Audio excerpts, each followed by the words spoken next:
Bonjour à toutes et à tous.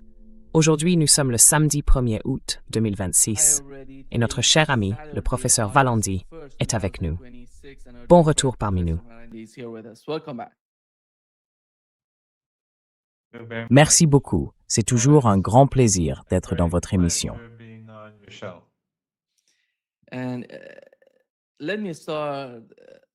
Et permettez-moi de commencer, professeur Marandi, par ce qui a été rapporté dans les médias israéliens, sur la chaîne 12, ainsi que par CBS News aux États-Unis.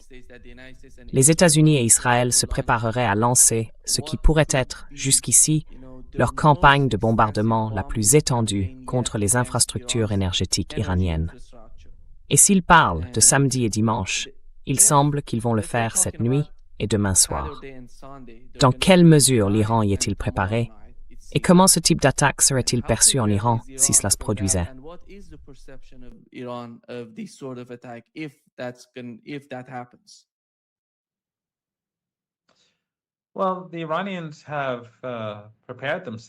Eh bien, les Iraniens se sont préparés à cette situation.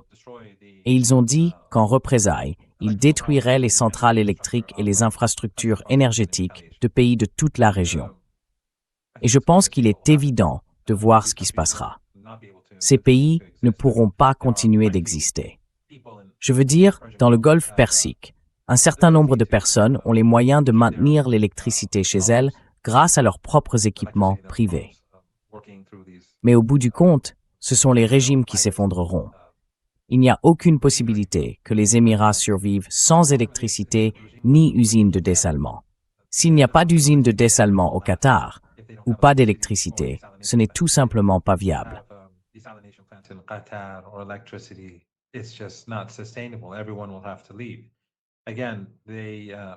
Tout le monde devra partir. Encore une fois, ils auront peut-être ces petits générateurs qui peuvent fonctionner pour quelques familles aisées ou pour une partie de la population pendant quelques jours.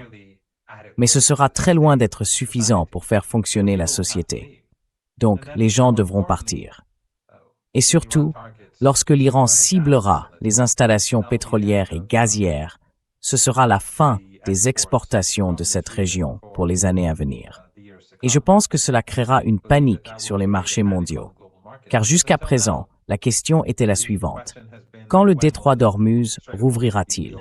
Et quand le pétrole et le gaz naturel, ou le GNL, l'hélium, les engrais, et ainsi de suite, reviendront-ils sur les marchés mondiaux? Et comment épargner aux marchés mondiaux ou à l'économie mondiale une récession?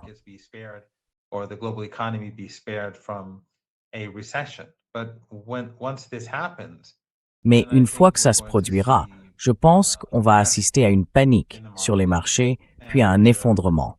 Parce qu'il n'y aura plus aucun moyen pour Trump, ni pour qui que ce soit d'autre, de manipuler les marchés. Les gens verront des scènes d'infrastructures en feu. Et il deviendra évident pour tous que même si le détroit d'Ormuz est ouvert demain, à la suite d'un nouvel accord ou d'un nouveau protocole d'accord entre l'Iran et les États-Unis, cela n'aura plus vraiment d'importance. Il ne restera plus rien à exporter. Ces pays se seront effondrés et leurs installations auront été gravement endommagées ou détruites.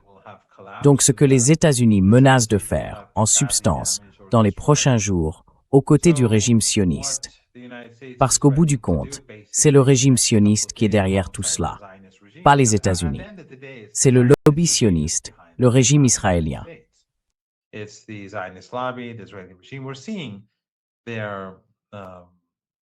On voit leurs propagandistes aux États-Unis pousser jour et nuit à une guerre totale. Je viens de participer à l'émission de Piers Morgan et ils y prônaient une guerre totale contre l'Iran. Il est clair que la force motrice derrière ce conflit, c'est le régime israélien. Mais si cela se produit, je pense qu'il est clair pour les Américains que ce sera catastrophique pour l'économie mondiale et pour l'économie américaine. Mais il semble que, si cela arrive, les États-Unis se seront soumis. Ils auront accepté leur propre dépression économique, accepté la ruine économique au nom du lobby sioniste. Cela ne finira pas bien pour le régime israélien, parce qu'au bout du compte, les gens partout dans le monde comprendront qui a provoqué cette situation catastrophique. Car une dépression économique vous touchera au Brésil. Elle touchera les gens au Japon.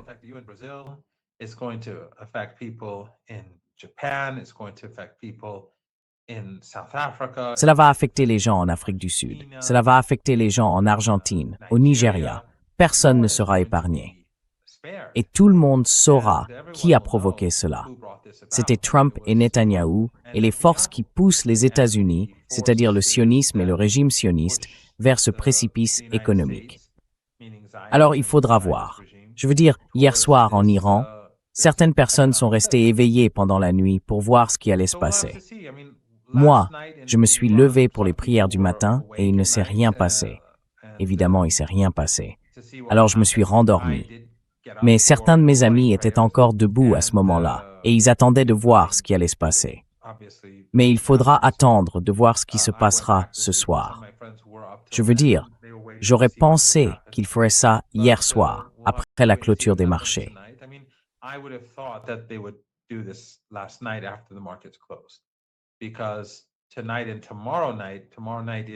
Parce que ce soir et demain soir, oui, ce serait le moment où les marchés commenceraient à rouvrir en Asie.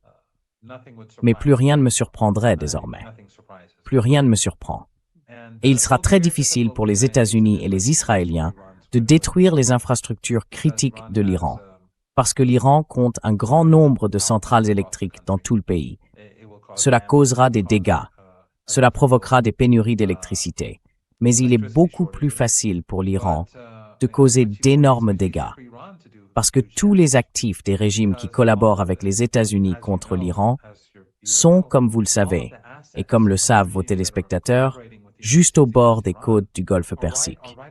Leurs installations pétrolières, leurs installations gazières, leurs centrales électriques, leurs usines de dessalement, elles sont très facilement accessibles.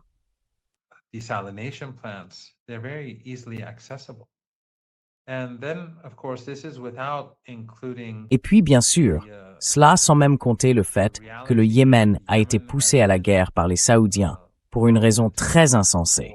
On dit que les Américains les ont poussés dans cette direction, mais les Saoudiens ont provoqué le Yémen et l'ont conduit à faire la guerre. Et bien sûr, le peuple yéménite exige maintenant la fin de ce siège barbare. L'ironie aujourd'hui, c'est que les Saoudiens créent cette coalition de pays qui veulent aider l'Arabie saoudite à maintenir ce siège barbare. Et la plupart de ces pays y ont participé, ou beaucoup d'entre eux y ont participé, lorsque les Saoudiens ont lancé la guerre génocidaire contre le Yémen. Ils ont soutenu les Saoudiens dès le début et ils ont contribué pendant des années à affamer le peuple yéménite et à massacrer les enfants du Yémen.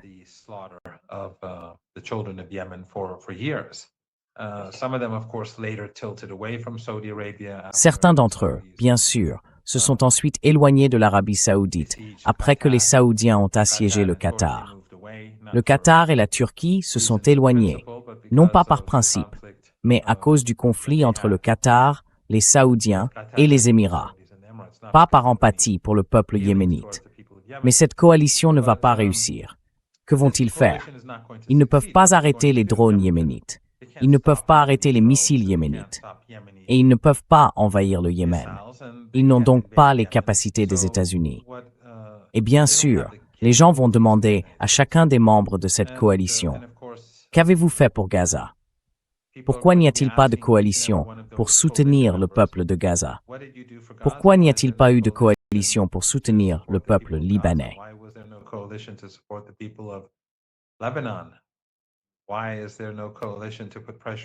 Pourquoi n'y a-t-il pas de coalition pour faire pression sur le régime israélien? Une coalition ne vaut la peine d'être créée que lorsqu'il s'agit d'un allié des États-Unis, puni pour une guerre qu'il a imposée au peuple yéménite. Une guerre génocidaire qu'il a imposée au peuple yéménite.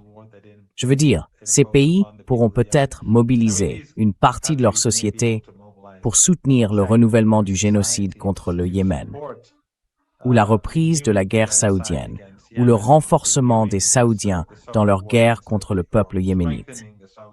Mais beaucoup de gens vont devenir de plus en plus sceptiques à l'égard des gouvernements qui y participent. Maintenant, il faudra voir si quelqu'un le fait réellement, parce que les Saoudiens ont annoncé cette coalition, mais elle ne fonctionnera pas.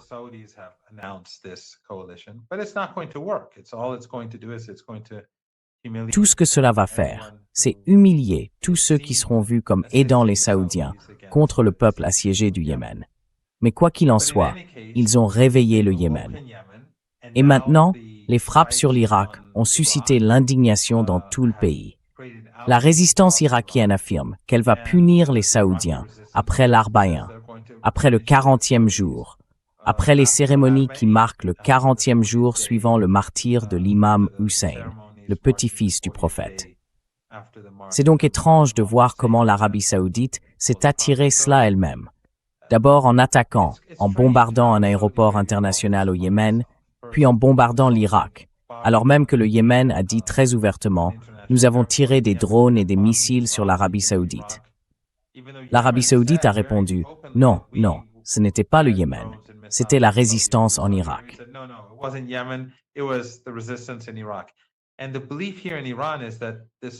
Et ici, en Iran, on pense que les Saoudiens accusent l'Irak parce qu'ils ont peur de s'en prendre au Yémen. Alors ils cherchent en quelque sorte une autre cible à frapper.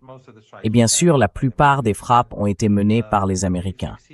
Mais ce qu'ils ont réussi à faire, c'est mettre le peuple irakien en colère, surtout à l'approche de l'Arbaïn, quand les Irakiens se consacrent à la commémoration du martyre de l'imam Hussein, de son combat contre le despote de son époque, en soutien aux opprimés. Et vous savez, c'est compréhensible. Les gens voient les parallèles, donc ça ne va pas bien se terminer. Si les États-Unis attaquent l'Iran et font monter l'escalade, ce sera catastrophique pour l'économie mondiale. Et je pense que beaucoup de gens ne savent tout simplement pas ce qui va leur tomber dessus si cela arrive.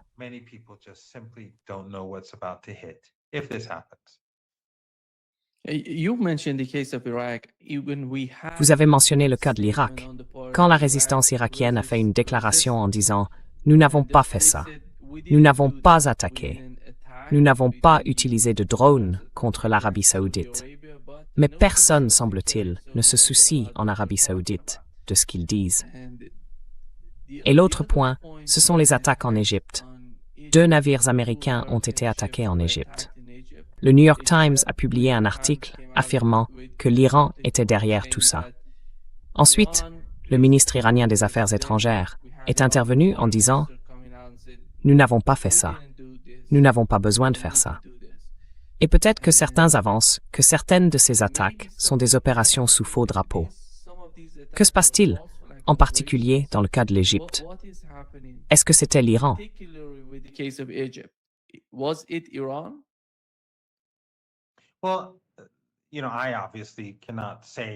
Eh bien, vous savez, je ne peux évidemment pas dire qui c'était.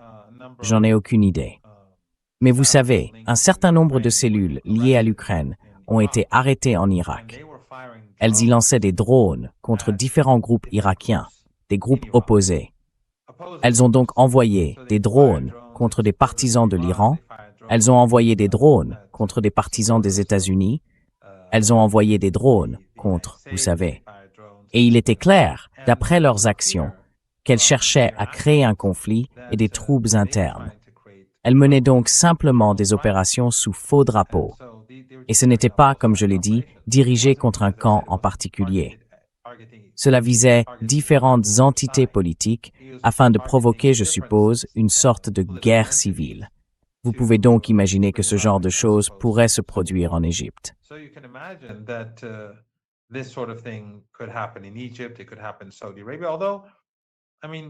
Cela pourrait se produire en Arabie saoudite. Même si enfin, les forces armées yéménites ont revendiqué la responsabilité. Elles ont revendiqué des frappes contre l'industrie pétrolière saoudienne à 2 jours distincts. Mais les Saoudiens ne l'ont pas reconnu. Puis le jour suivant, les Saoudiens ont parlé de drones venant d'Irak. Mais il n'y a aucune preuve qu'une installation saoudienne ait été frappée ce jour-là. Il se pourrait donc que les Saoudiens aient tout simplement inventé cela. Et le 3e jour, il ne s'est rien passé. Mais à d'autres occasions, le Yémen a dit « c'est nous qui l'avons fait ». Et l'Arabie saoudite a simplement ignoré cela, en disant « non, non, ça venait d'Irak ». Le gouvernement irakien dit « nous n'avons aucune preuve ». La résistance affirme n'avoir rien à voir avec ça. Et les Saoudiens ont ensuite bombardé des bases appartenant aux forces de mobilisation populaire, qui font partie de l'armée irakienne.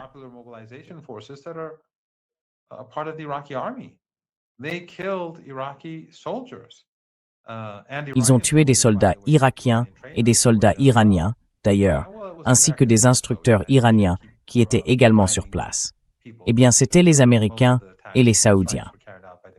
Je dois rappeler aux gens que la plupart des attaques, des frappes, ont été menées par les Américains. Mais le fait est qu'il pourrait y avoir une combinaison d'attaques sous faux drapeaux, comme en Égypte, peut-être.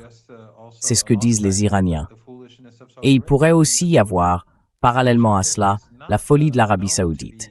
Je veux dire, le régime saoudien n'est pas réputé pour être très sage. Souvenez-vous, Mohammed Ben Salman a tabassé le premier ministre libanais, l'ancien premier ministre Hariri.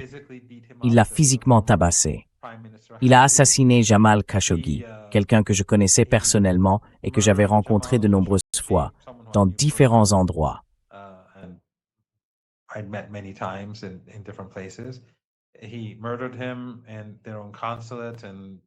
Il l'a assassiné dans son propre consulat et s'est débarrassé de son corps, je crois, avec de l'acide. Ça a provoqué un tollé, puis il a fait comme si de rien n'était. Enfin, c'est pas un leadership avisé. Ensuite, avec le feu vert d'Obama, il a lancé la guerre génocidaire au Yémen, parce qu'il considérait le Yémen comme l'arrière-cour de l'Arabie saoudite. Et après des années de guerre génocidaire, il a été contraint d'accepter un cessez-le-feu. Puis bien sûr, il a imposé un blocus au Qatar, qui était son allié. Et c'est essentiellement l'Iran qui a sauvé le Qatar. L'Iran a permis au Qatar d'utiliser son espace aérien et ses routes maritimes pour survivre. Et le Qatar, bien sûr, n'a jamais vraiment rendu l'appareil. À long terme, il a fait l'inverse. Donc voilà, c'est un dirigeant dont l'histoire en matière de leadership est remplie d'actes extraordinairement stupides.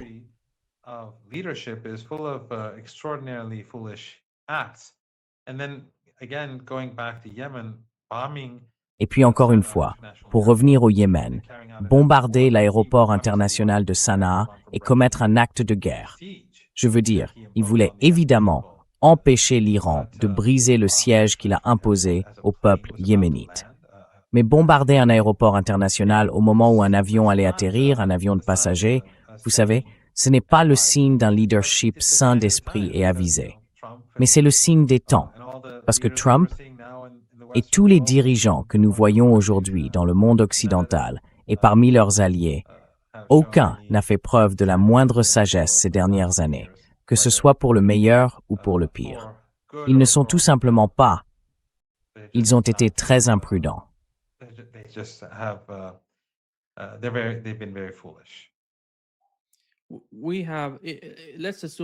Supposons que les États-Unis avec Israël décident finalement d'attaquer l'Iran.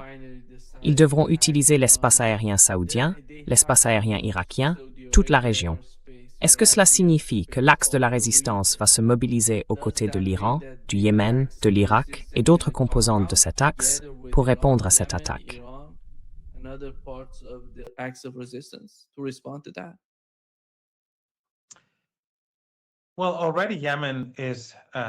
Eh bien, le Yémen est déjà en guerre avec l'Arabie saoudite. Il a mis en place un contre-blocus. Il faut se rappeler que les Saoudiens imposent un blocus au Yémen depuis des années. Aujourd'hui, le Yémen a enfin imposé un contre-blocus. Et là encore, dans un acte très étrange, plusieurs pays rejoignent une coalition saoudienne pour soutenir l'Arabie saoudite malgré ce qu'elle a fait au Yémen. Tout tourne autour de l'argent, des ressources et ce genre de choses. Mais cela va échouer. Et comme je l'ai dit, cela va démolir l'image de ces pays, de tous ceux qui s'impliqueront réellement, si certains le font. Mais le Yémen est déjà engagé. Et comme je l'ai dit, la résistance en Irak a déclaré que dès que l'Arbaïn serait terminé, j'ai été invité à participer à un programme à Karbala pour l'Arbaïn.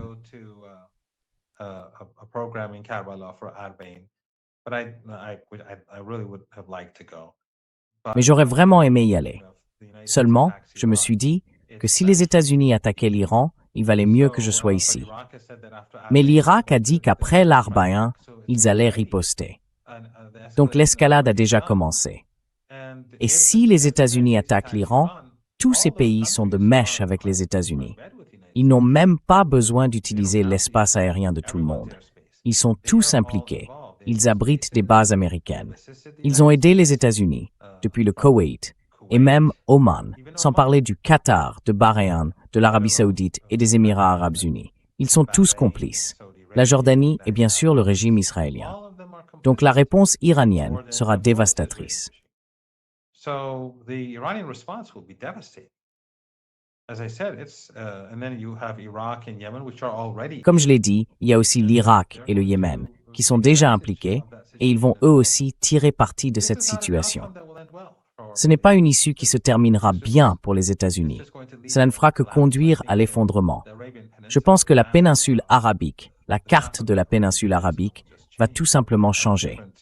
Nous allons connaître un avenir différent, une réalité politique différente, où les frontières des pays changeront, où les noms des pays changeront. Ce sera énorme si les États-Unis mettent leurs menaces à exécution, s'ils vont réellement dans cette direction. Cela entraînera de grands changements et bien sûr une tragédie mondiale. Je veux dire, regardez ce qui s'est passé au Maroc, n'est-ce pas? I mean, look at what happened in Morocco, right? Now, in the case of Morocco, this was obviously. Dans le cas du Maroc, ce n'était évidemment pas spontané. C'était les Américains et les Israéliens qui étaient derrière tout ça. Il y a des preuves. Je ne veux donc pas entrer dans l'histoire entre le Maroc et l'Espagne. Ce n'est pas le sujet. Ce qui compte, c'est le moment choisi. Laissons de côté l'histoire des deux pays, les griefs et tout le reste. Le moment choisi le montre clairement. Et la manière dont cette opération a été menée pour envoyer 50 000 personnes en Espagne sur le territoire espagnol était évidemment bien organisée et bien planifiée. Eh bien, si les États-Unis attaquent les infrastructures critiques de l'Iran et que l'Iran riposte, ce qu'il fera, et qu'ensuite nous assistons à un effondrement économique mondial parce que les marchés s'effondrent, alors que se passe-t-il?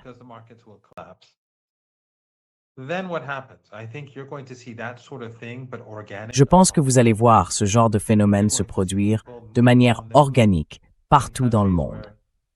Vous allez voir des populations se déplacer. Dans les pays où il n'y a plus de nourriture ou dont les économies se sont effondrées, les gens vont se diriger vers des endroits qui historiquement étaient plus prospères. Je pense donc qu'il y aura des migrations massives dans différentes régions du monde, loin des centres de pauvreté. Mais bien sûr, le problème, c'est que tout le monde sera touché. Partout dans le monde, on se dirigera vers la pauvreté et le dénuement. Ce mouvement va donc en lui-même créer des tensions et des souffrances incroyables.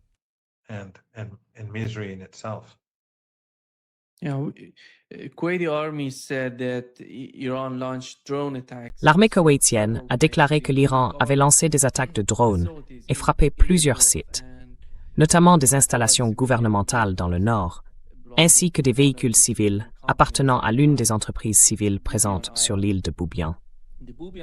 L'île de Boubian et le nord, ce sont des lieux que les États-Unis ont utilisés pour leur système HIMARS. Ils s'y trouvaient. Les attaques visaient essentiellement la partie occidentale de l'Iran et la province du Khuzistan. Et toutes ces villes, Bebahan, Avaz, Abadan, ont été attaquées au moyen de ces HIMARS et de ces attaques MS tirées depuis le Koweït. Quelle perception a-t-on de la manière dont les États-Unis déplacent ces armes au Koweït?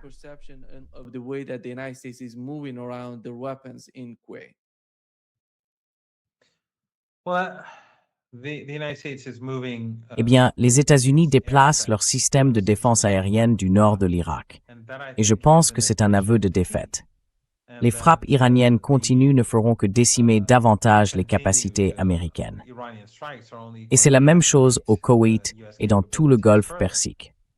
Le Koweït est l'un des endroits où les Américains ont entreposé beaucoup d'équipements. Et une grande partie de ces équipements est destinée à aider les États-Unis s'ils décident de lancer une offensive terrestre contre l'Iran, de prendre des îles ou une île par exemple, ou du territoire le long du continent. Vous savez, s'ils choisissent d'attaquer le continent.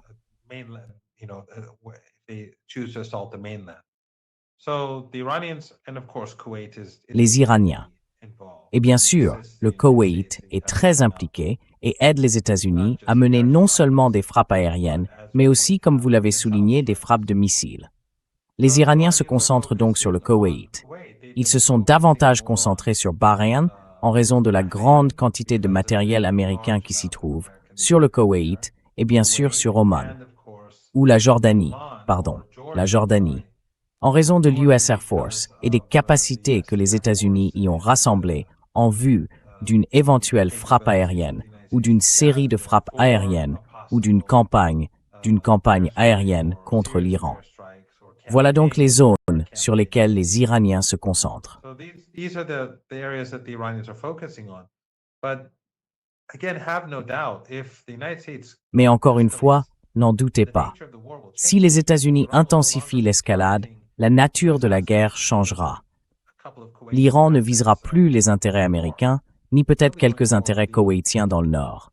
Ils s'en prendront aux centrales électriques. Ils s'en prendront aux raffineries et aux installations pétrolières, et ils détruiront tout cela. Ils détruiront aussi les ports. Et puis bien sûr, il y aura la résistance irakienne. Ce sera la fin du Koweït. Donc, en ce moment, vous savez, les Iraniens frappent des cibles pour empêcher les Américains de pouvoir faire la guerre à l'Iran ou pour affaiblir les États-Unis dans leur guerre contre l'Iran. to weaken the United States in its war against Iran. But if the United States chooses to Mais si les États-Unis choisissent de frapper les infrastructures critiques, alors tout change. Il n'y aura plus de Koweït après l'Iran, au bout de quelques jours. Enfin oui, je suppose, quelques jours tout au plus. Je veux dire, s'il y a une campagne soutenue, s'ils ciblent les centrales électriques iraniennes et mettent hors service celles de Téhéran, ce sera inévitable. Les Iraniens ne pardonneront pas. Et les Iraniens ont fait preuve d'une énorme patience, Nima. Et comme vous pouvez le voir en ligne, les principales critiques adressées à l'Iran viennent du fait que l'Iran s'est retenu. are because Iran has been holding back. Except for those who are, À part ceux qui sont, vous savez, des mercenaires de l'Arabie saoudite ou des Émirats qui soutiennent l'Arabie saoudite et les Émirats. C'est pour l'argent. Dans notre région, vous en avez. Des gens qui sont payés, des gens qui les suivront quoi qu'ils disent. Même si l'Arabie saoudite et ses pays ont mené des agressions contre l'Iran, contre le Yémen, contre l'Irak, ils soutiendront l'Arabie saoudite parce que c'est de là que vient l'argent. Mais si vous regardez le sentiment populaire, il est clair de quel côté se trouvent les gens dans toute la région. Quels que soient les efforts de nos gouvernements dans la région pour les retourner contre l'Iran et la résistance ou contre le Yémen.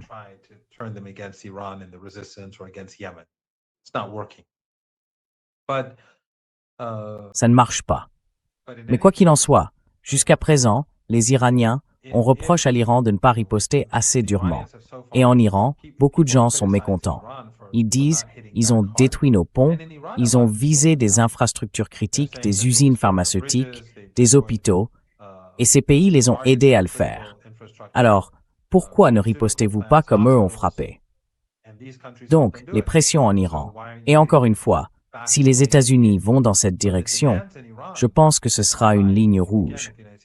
Une fois qu'elle aura été franchie, il sera peut-être tout simplement trop tard pour que les Américains puissent même faire marche arrière.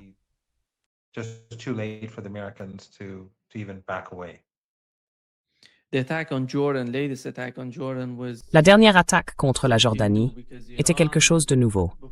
Jusqu'ici, l'Iran attendait une attaque américaine, puis y répondait en représailles. Là, on voit l'Iran mener une sorte de, si on peut les appeler ainsi, je ne sais pas si on peut vraiment les appeler ainsi, d'attaque préventive contre la Jordanie, par exemple. Et voici ce que Donald Trump a dit à ce sujet.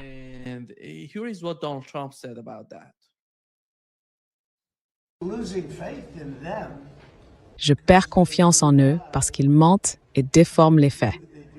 L'autre jour, ils ont tiré 5 missiles. Nous les avons abattus, mais nous étions en pleine négociation. Enfin, j'attendais que Steve m'appelle. Comment se passent les négociations? Et à la place, j'ai reçu un appel de Pete me disant qu'il venait de tirer 5 missiles sur l'une de nos bases en Jordanie. Oui.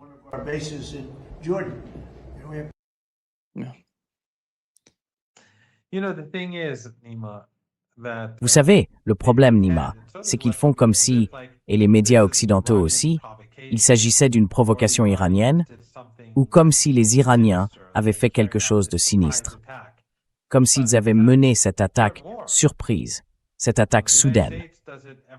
Nous sommes en guerre. Les États-Unis le font tous les jours. Cela fait 13 jours d'affilée qu'ils le font. Avant cela, ils l'ont fait pendant 40 jours d'affilée. Pendant le cessez-le-feu, ils ont mené des agressions contre l'Iran à de nombreuses reprises. Et même pendant le protocole d'accord, ils l'ont fait 2 ou 3 fois. Donc ici, ce ne sont pas les Iraniens qui déclenchent le conflit.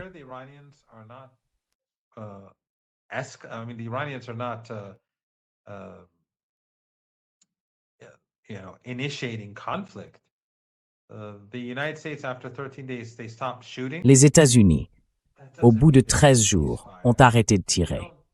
Ça ne veut pas dire qu'il y a un cessez-le-feu. Ce ne sont pas eux qui décident quand il y a cessez-le-feu et quand il y a guerre. Quand ils commencent, il y a guerre. Quand ils s'arrêtent, il n'y a pas de guerre. Ce n'est pas comme ça que ça marche. Les Iraniens frapperont chaque fois qu'ils le jugeront nécessaire.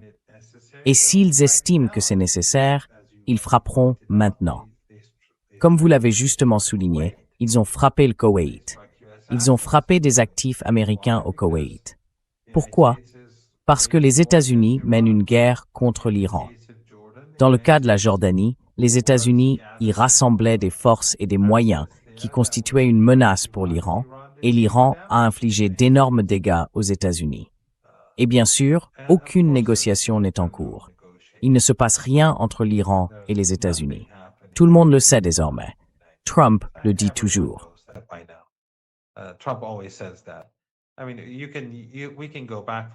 Je veux dire, on peut remonter sur les 5 derniers mois, prendre ces différents discours, les intervertir, et personne ne verrait la différence. On ne saurait pas lequel date d'il y a 5 mois et lequel date d'hier, parce qu'ils répètent la même chose encore et encore. Ils mentent, ils nous trompent, ils négocient, puis ils changent d'avis, puis ils nous attaquent. Tout ça, c'est du n'importe quoi. Les Iraniens disent très clairement que la seule façon d'obtenir un accord, c'est que les États-Unis respectent leurs engagements. Et à l'avenir, les exigences des Iraniens seront différentes. Il y aura davantage d'exigences. Et les États-Unis devront faire certaines choses en amont s'il doit un jour y avoir un accord. Mais l'Iran ne va pas. Le protocole d'accord ne suffit plus à l'Iran. Et cela signifie que la mise en œuvre ne suffira pas non plus. Donc, c'est aux États-Unis d'agir. Je veux dire, ils ont mis les choses dans un sacré désordre.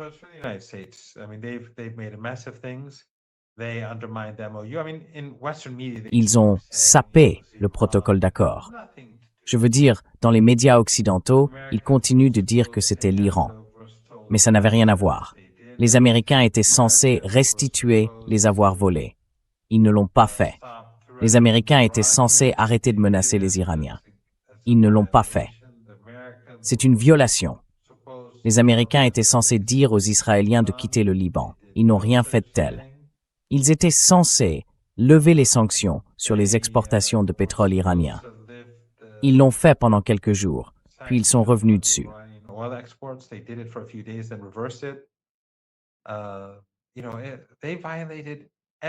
Vous savez, ils ont violé absolument tous les engagements qu'ils avaient pris.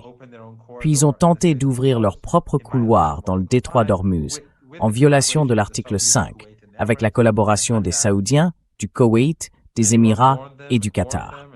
Et l'Iran les a avertis, encore et encore. Finalement, après quelques jours, l'Iran a frappé 3 de ses navires et a dit « ça suffit ». Et les Américains ont de nouveau violé l'accord et attaqué l'Iran. Les États-Unis sont donc en guerre contre l'Iran. Ils ont tué des Iraniens, ils ont commencé la guerre, ils ont relancé la guerre, ils ont imposé un siège, ils ont réimposé un siège, ce qui constitue un acte de guerre. Donc, ce que l'Iran a fait en Jordanie est une réponse à l'agression américaine. Et s'il estime que c'est nécessaire, comme je l'ai dit, il le fera de nouveau.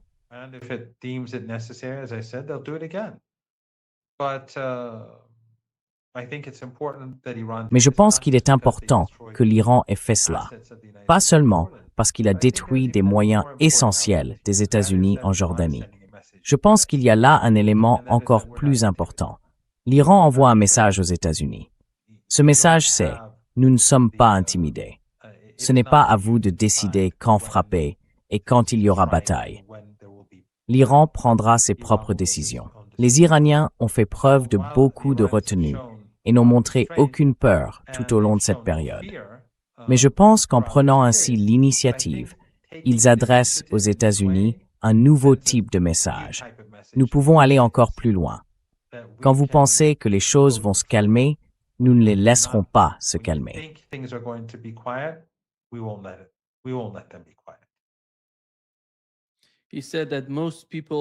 Il a dit que la plupart des gens auraient déjà abandonné. Eux, ils ne l'ont pas fait. Donc je leur en donne le crédit. Ils sont solides. Qu'est-ce qu'il veut de l'Iran? Parce que ça veut dire quoi? Abandonner. Qu'est-ce qu'il veut que l'Iran abandonne?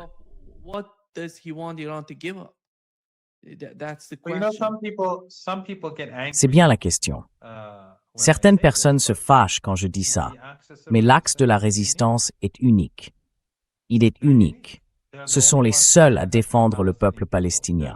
Ce sont les seuls à faire des sacrifices pour le peuple palestinien. Leur détermination est extraordinaire, que ce soit au Liban, au Yémen, en Iran ou dans la résistance irakienne. Et Trump est obligé de le reconnaître. Personne d'autre n'est prêt à tenir tête aux États-Unis. Personne d'autre n'est prêt à condamner les États-Unis. Personne d'autre n'est prêt à faire des sacrifices. Je veux dire, ils sont prêts à rejoindre une coalition avec l'Arabie saoudite pour attaquer le peuple yéménite qui est la victime. Mais ils ne sont pas prêts à créer une coalition pour soutenir le peuple palestinien, même une coalition symbolique. Non.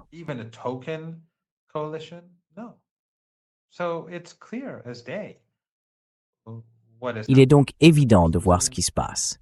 Et bien sûr, la résilience de l'Axe s'explique par de nombreuses raisons. En ce moment, nous approchons de l'Arbaïn, qui commémore le 40e jour de l'anniversaire du martyre de l'imam Hussein. Cet élément, ainsi que le cadre idéologique des Iraniens et des membres de l'Axe, consiste à faire face à l'agression.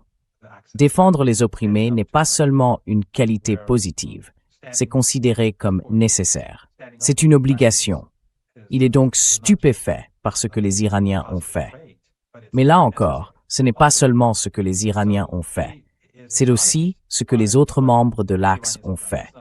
Et je pense que c'est quelque chose que les personnes qui résistent partout dans le monde devraient davantage étudier. Cela entraînera un grand changement dans leur manière de faire face à cet hégémon maléfique.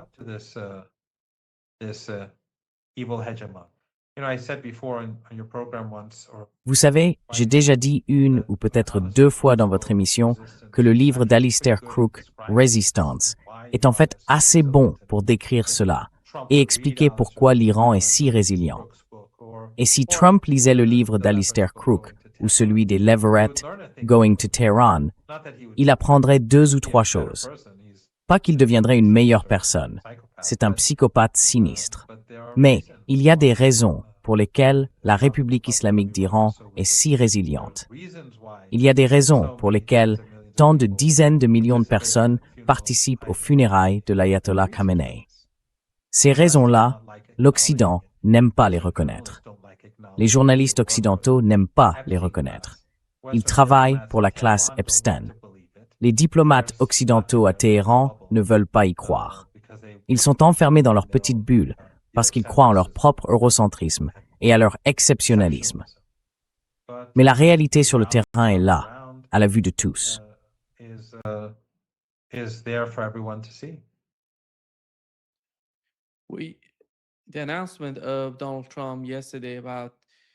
L'annonce faite hier par Donald Trump sur le désarmement du Hamas, puis la déclaration du Hamas disant que cela n'arrivera pas parce que l'occupation est toujours là. Rien n'a changé et personne ne parle des gens. Quelle est la perception du côté des Iraniens?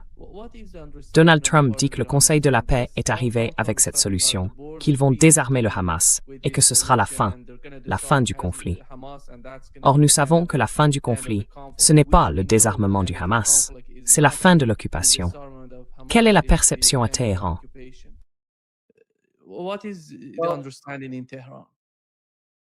Well, in Tehran, you know, as well Eh as bien, many other à places, Téhéran, all those vous countries savez, that comme helped dans Trump beaucoup create d'autres the endroits, so-called Board of tous ces Peace, all pays those qui ont countries aidé that Trump à créer ce soi-disant participated Conseil de in la that, paix, tous ces pays qui ont participé à ce, vous savez, ce cirque en Égypte, où tous ces dirigeants régionaux se sont réunis pour faire l'éloge de Trump, dire à quel point il était sincère et quelle personne formidable il était. Et Trump les a encensés en les qualifiant d'amis dans les moments difficiles. Enfin, ils ont aidé Trump contre la résistance. Ils ont aidé Israël contre la résistance. Aucun d'entre eux, depuis ce faux cessez-le-feu de Trump, n'a pris la parole pour dire qu'il s'agissait de violations et que le régime israélien violait le cessez-le-feu quotidiennement.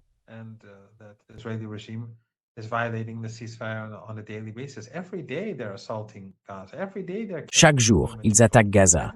Chaque jour, ils tuent des femmes et des enfants. Chaque jour, sans exception.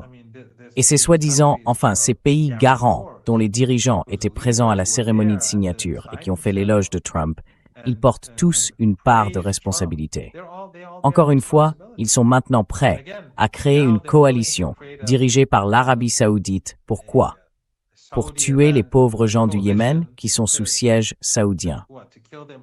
Mais ils ne sont pas prêts à prendre position, ni à tenir tête à Trump et à lui dire « Pourquoi faites-vous ça à Gaza? À quoi servait ce soi-disant cessez-le-feu? Ils tuent des enfants tous les jours. » Voyez-vous la moindre condamnation de la part de l'un de ces pays? Et vous savez ce qui rend les choses encore plus difficiles pour l'Iran? And you know, it makes it more difficult for Iran because when Iran wants to negotiate Gaza with the United States, Parce que quand l'Iran veut négocier avec les États-Unis sur Gaza, comme pour le Liban, à propos du protocole d'accord, quand l'Iran négociait, bien sûr indirectement, sur ce protocole d'accord, et qu'il parlait de Gaza, les Américains disaient « Gaza, c'est réglé. Nous avons cette coalition. Nous, en Égypte, nous nous sommes tous réunis et nous avons pris une décision. » Et aucun de ces pays ne dit quoi que ce soit. Donc cela place l'Iran dans une position très difficile pour négocier, pour faire pression sur les États-Unis, quand les États-Unis disent « Nous avons ce consensus entre tous ces pays. » C'est très tragique. C'est très tragique. Je veux dire, si les pays de cette région, si leurs dirigeants prenaient ne serait-ce qu'une fois position contre le régime israélien, Gaza serait terminé. against the Israeli regime, Gaza would be over. The United States is not in a position to stand up to Les États-Unis ne sont pas en position de tenir tête à si la Turquie, le Pakistan, l'Iran, l'Arabie saoudite, l'Égypte, l'Irak et le Yémen adoptaient aujourd'hui une position collective contre Trump ou contre Netanyahou. Pensez-vous qu'ils pourraient continuer comme ça? Ils ne pourraient pas continuer. Ils ne tiendraient pas une journée. Mais malgré tout, ils ont même refusé de rompre les relations. Ils ont refusé de rompre les liens économiques. Et bien sûr, regardez le Maroc aujourd'hui, qui coopère avec le régime israélien dans ces circonstances. Alors que l'Espagne, je ne dis pas que le gouvernement espagnol est idéal d'une manière ou d'une autre, mais, et je ne dis pas non plus que les griefs du Maroc ne sont pas légitimes, mène maintenant cette opération contre l'Espagne, qui est parmi les États européens celui qui adopte la position la plus positive quand il s'agit de la Palestine. Positive position when it comes to Palestine. And as the Americans and the Israeli Et tandis que les Américains et le régime israélien profèrent des menaces contre l'Espagne, voilà la situation que nous avons dans la région.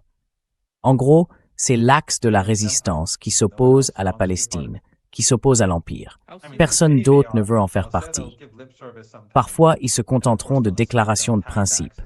Et bien sûr, ils attaqueront l'axe de la résistance en disant qu'il est hypocrite et lâche. Ils lanceront des accusations essentiellement pour cacher leur propre indifférence, pour justifier leur propre inaction. C'est comme ça que ça fonctionne.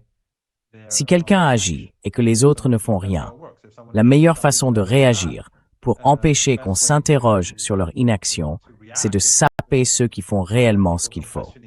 their inaction is to undermine those who are actually doing the right thing.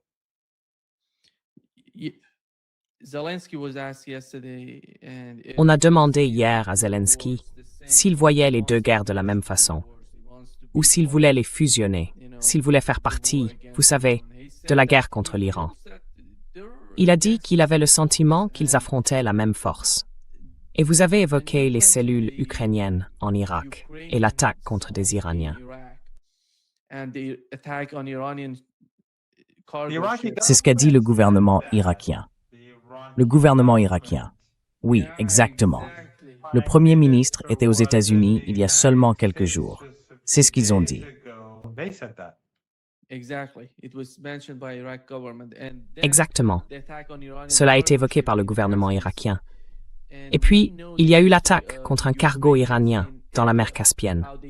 Et nous connaissons l'historique des Ukrainiens à Idlib, la manière dont ils ont entraîné toutes ces forces wahhabites avant d'aller à Damas et avant la chute de Bachar al-Assad. Ils sont extrêmement actifs dans la région. Et il semble qu'Israël soit en coulisses et pilote ce type d'initiative de la part des Ukrainiens. Alors, comment l'Iran perçoit-il le comportement récemment si étrange de l'Ukraine? Est-ce que cela va provoquer une sorte de grand affrontement entre l'Ukraine et l'Iran? Ou bien l'Iran va-t-il gérer cela? Pour l'instant, l'Ukraine ne va pas être si importante pour l'Iran.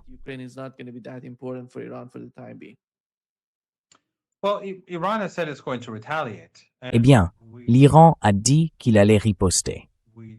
Mais nous savons que le ministre ukrainien des Affaires étrangères a ensuite contacté les Iraniens et s'est en pratique excusé. Maintenant, je ne sais pas ce que cela va entraîner. Il faudra voir. Mais les Ukrainiens ont reculé. Et je pense que c'est parce que les États-Unis ne veulent pas voir ces deux conflits se fondre l'un dans l'autre. Et la situation en Ukraine n'est pas bonne du tout. Les Russes accentuent leur avantage. Je veux dire, les gens devraient ignorer les médias occidentaux. Les médias occidentaux, c'est de la propagande. Et comme dans notre monde, en Ukraine, c'est de la propagande. La réalité, c'est que les Russes ont le dessus. Ils peuvent désormais frapper des raffineries.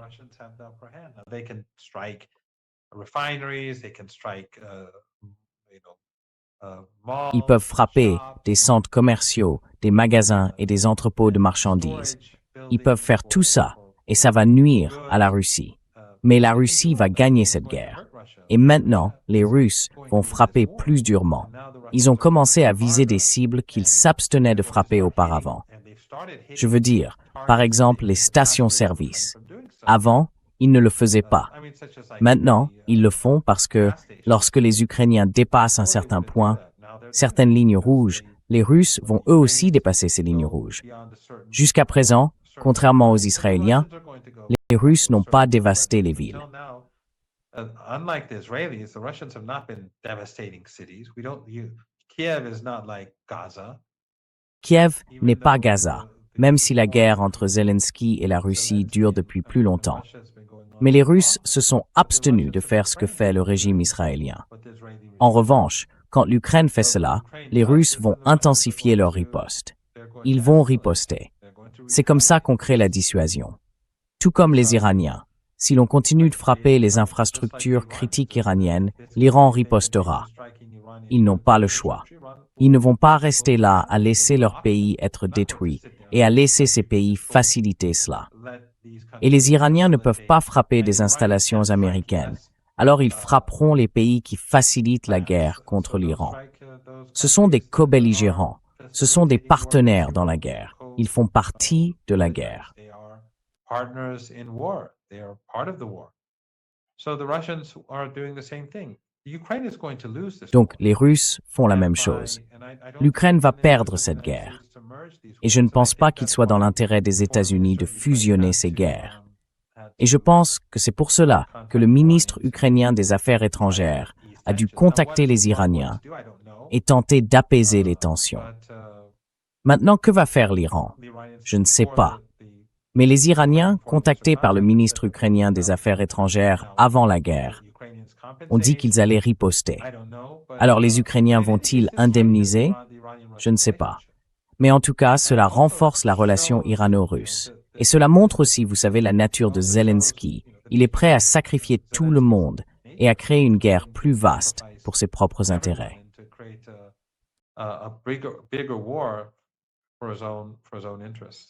Et bien sûr, c'est un sioniste. Tout le monde sait qu'il est sioniste.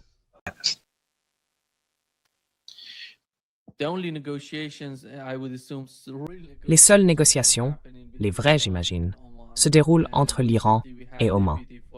Et récemment, le vice-ministre iranien des Affaires étrangères en a parlé dans les médias persans. En gros, il évoque ce que l'Iran va négocier avec le gouvernement omanais.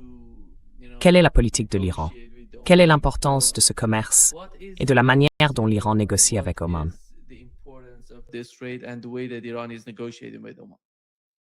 Well, Oman has Eh bien, Oman s'est attiré la colère de l'Iran parce qu'il a contribué à faire entrer la guerre dans cette nouvelle phase.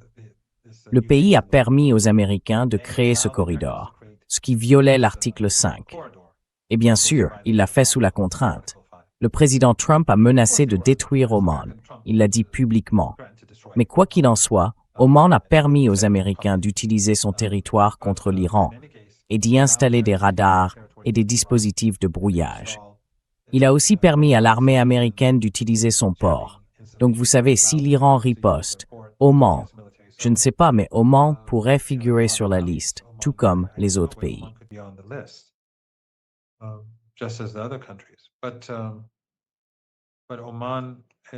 Mais Oman, les Iraniens ont dit à Oman, écoutez, nous n'allons pas accepter deux couloirs.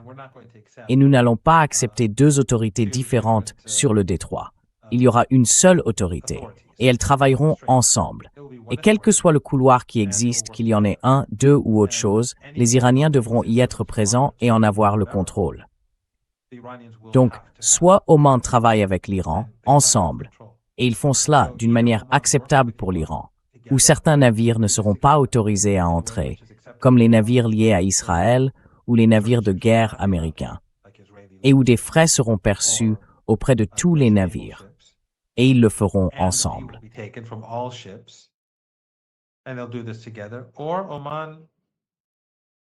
Soit Oman est incapable de participer sous la contrainte, et l'Iran le fera seul.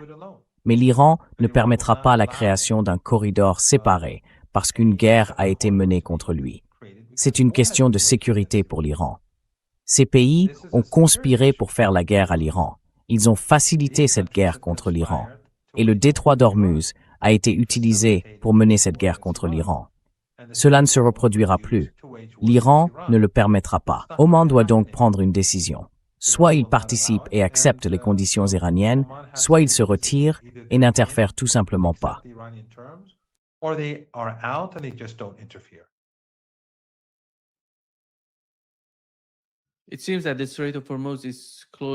Il semble que le détroit d'Ormuz soit fermé au moment où nous parlons, car nous venons de recevoir une nouvelle annonce de la PGSA, l'autorité des États du Golfe Persique.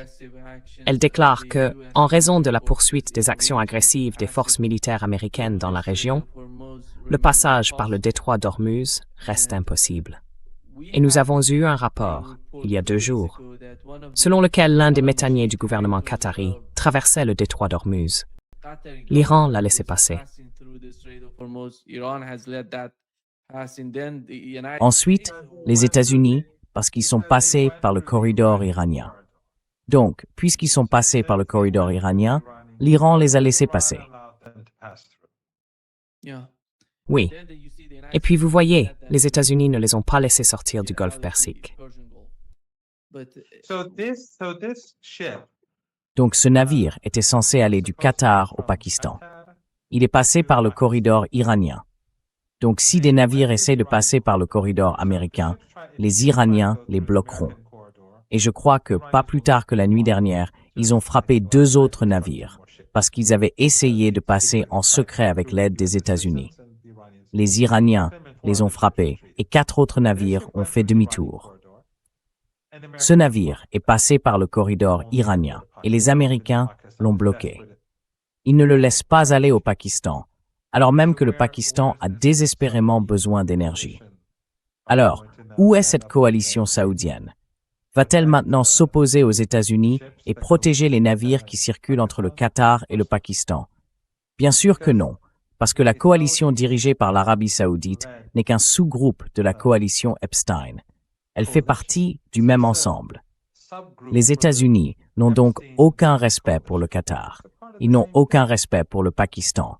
Ils n'ont de respect pour personne dans cette région, sauf pour le régime israélien qui exerce une influence énorme. Except for the Israeli regime, which has enormous influence.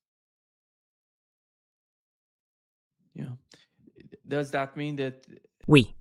Est-ce que cela veut dire que, tant que... Je ne sais pas combien de temps il faudra avant cela. Vous avez mentionné que certains navires traversaient le détroit d'Ormuz.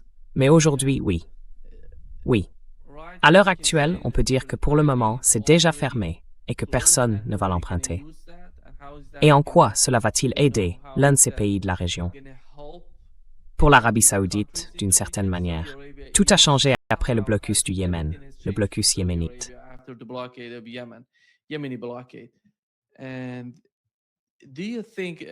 Et selon vous, professeur Marandi, il y a un autre concept qui circule depuis 2 jours, le blocus terrestre de l'Iran. Cela veut dire qu'ils vont utiliser le Pakistan, la Turquie, l'Azerbaïdjan, tous ces pays autour de l'Iran. Comment cela pourrait-il fonctionner?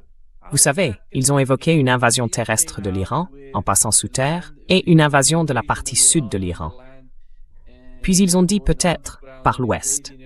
Maintenant, ils parlent de mettre, d'une manière ou d'une autre, tout le pays sous blocus terrestre. Qu'est-ce que c'est?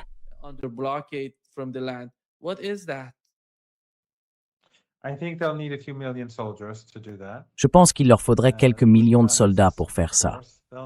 Ils n'existent pas, évidemment. Il leur faudrait des milliers de milliards de dollars. Ça n'existe pas non plus. L'Iran a 15 voisins. Il y a le Pakistan, l'Afghanistan. Alors, disons que le Pakistan se range du côté des États-Unis. Disons que la Turquie se range du côté des États-Unis. Il y a l'Afghanistan, le Turkménistan, puis la mer Caspienne, donc le Kazakhstan, la Russie. Il y a aussi la République d'Azerbaïdjan, l'Arménie, l'Irak. Enfin, ce n'est tout simplement pas possible. Trop de pays sont voisins de l'Iran, et beaucoup d'entre eux ne participeront à aucun siège contre l'Iran.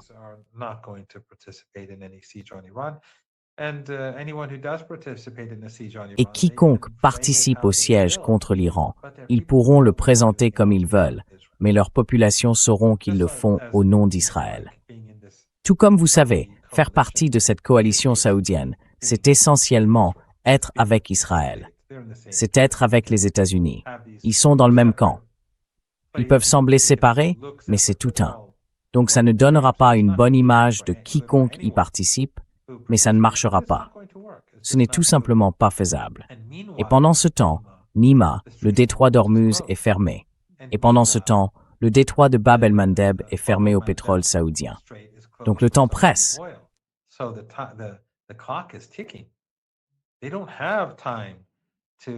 Ils n'ont pas le temps de réfléchir à ces projets élaborés et irréalistes pour l'Iran. Mais quoi qu'il en soit, je pense qu'il est clair que la seule option qui reste aux États-Unis, c'est une invasion terrestre. Je ne dis pas que cela n'arrivera pas, mais elle échouera. Une escalade pourrait avoir lieu, mais elle échouera. Elle entraînera une destruction mondiale. Et l'invasion terrestre ferait la même chose, parce que les Iraniens riposteraient contre les pays qui auraient facilité cette invasion terrestre. Elle détruirait les infrastructures iraniennes.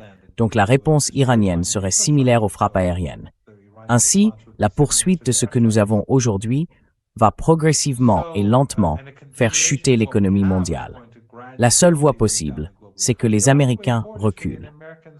Mais les sionistes, le lobby sioniste, le régime israélien ne veulent pas de cela.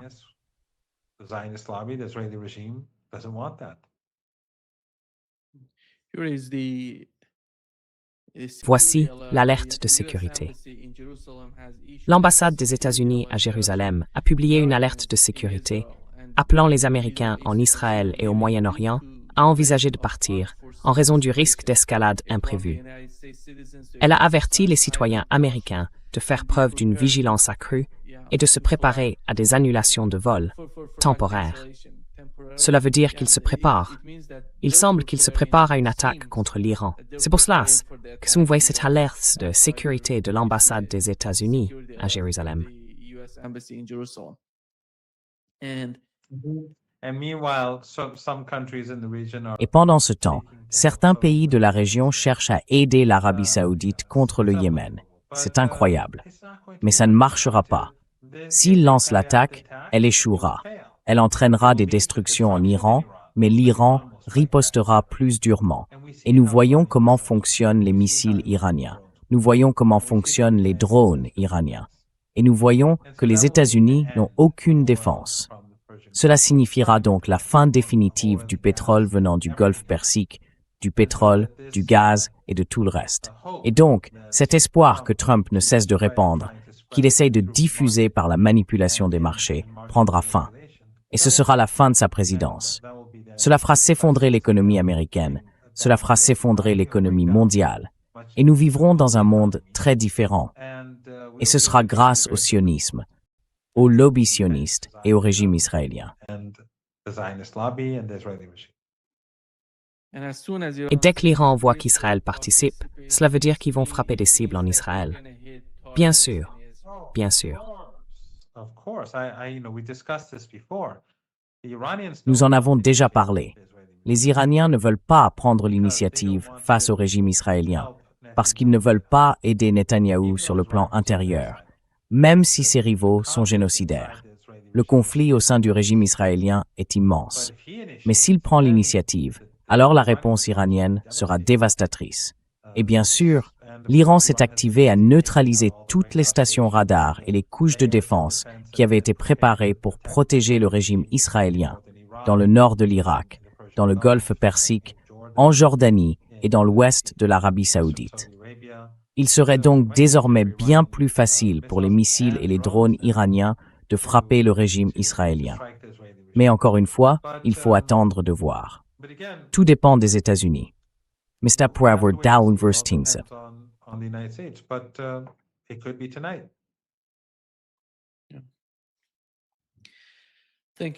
Merci beaucoup, professeur Marandi, d'être avec nous aujourd'hui. C'est toujours un grand plaisir. Merci beaucoup de m'avoir invité, Nima. C'est toujours un plaisir.